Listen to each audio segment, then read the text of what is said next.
Novos protestos se espalharam por Israel depois de um pronunciamento do primeiro-ministro do país, Benjamin Netanyahu. O premier disse que vai seguir adiante com a polêmica reforma do judiciário. Ele disse que a reforma vai ser feita de maneira responsável, mas deixou claro que não vai recuar. Milhares de pessoas participaram dos protestos em várias regiões do país.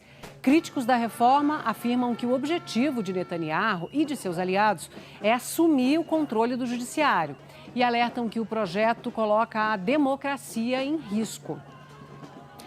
O vice-presidente do Conselho de Segurança da Rússia, Dmitry Medvedev, disse que as tropas do país provavelmente terão que avançar em direção à capital Kiev ou a Lviv. Segundo ele, essa é a única forma de conseguir destruir o adversário, a quem ele se referiu como uma infecção. E é claro que a gente está falando aí da Ucrânia. A gente vai conversar ao vivo com a nossa correspondente na Europa, a Cecília Malan, que traz outras informações ao vivo. Oi, Cecília, bom dia. Bom dia, Ana. Bom dia a todos. Essas palavras bélicas e provocadoras foram ditas durante uma entrevista para uma agência de notícias da Rússia. Vamos lembrar, claro, que Kiev é a capital da Ucrânia e Lviv a maior cidade do extremo oeste do país. Medvedev, que a gente vê aí nas imagens, já foi presidente e primeiro-ministro da Rússia. Ele também afirmou que as relações com o Ocidente atingiram o ponto mais baixo em todos os tempos e que a ameaça de uma guerra nuclear só aumenta.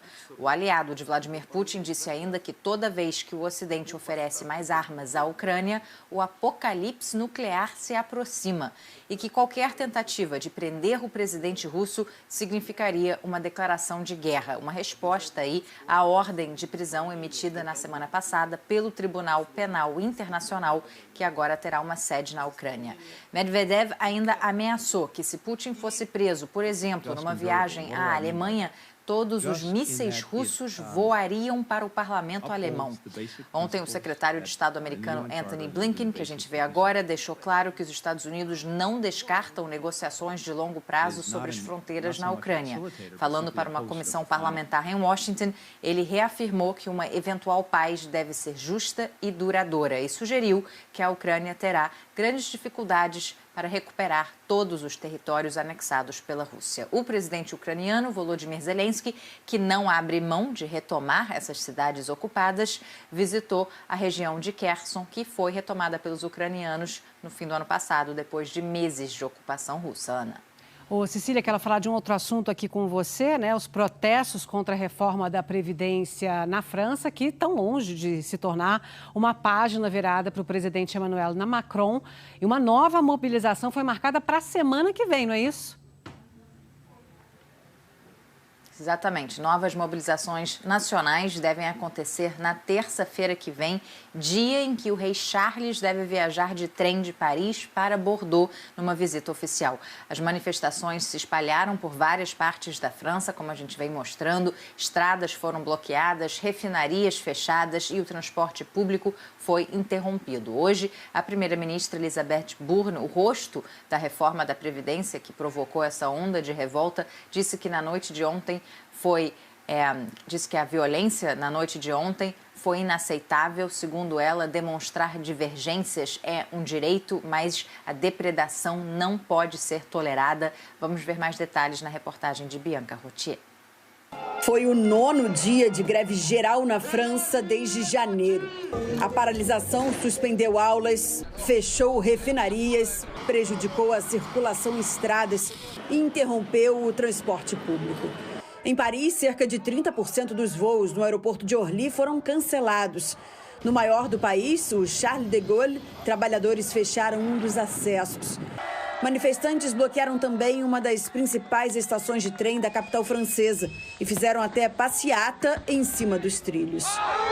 Ao todo, segundo o Ministério do Interior, mais de 1 milhão de pessoas marcharam em todo o país. Segundo os organizadores, foram 3,5 milhões. Este foi o primeiro dia de mobilização nacional, com greve e manifestação aqui na França, desde que o governo decidiu acionar um artigo da Constituição para aprovar a reforma da Previdência sem votação no parlamento. Desde então, as críticas só aumentaram. E pelo que se viu nas ruas, a tentativa de Emmanuel Macron de acalmar os ânimos numa entrevista à TV não foi suficiente para aliviar as tensões. O presidente francês chegou a mostrar uma tabela para argumentar que a França tem uma das idades mais baixas para a aposentadoria. 24 horas depois veio a reação. Em Nantes, manifestantes lançaram morteiros contra a polícia de choque e usaram máscaras, óculos de natação e guarda-chuvas para se proteger do gás lacrimogêneo. Em Rennes, as forças de segurança usaram jatos d'água contra a multidão. Em Bordeaux, um grupo ateou fogo na entrada principal da prefeitura. Em Paris, manifestantes destruíram vitrines, incendiaram latas de lixo e até bancas de jornal.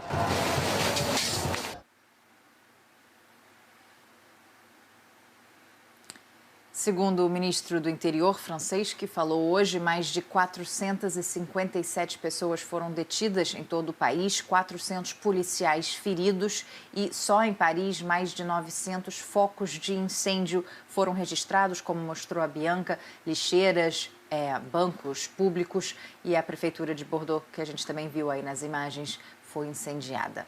A gente segue acompanhando, Ana. E essa tensão parece estar longe do fim, né, Cecília? Obrigada e um bom dia para você.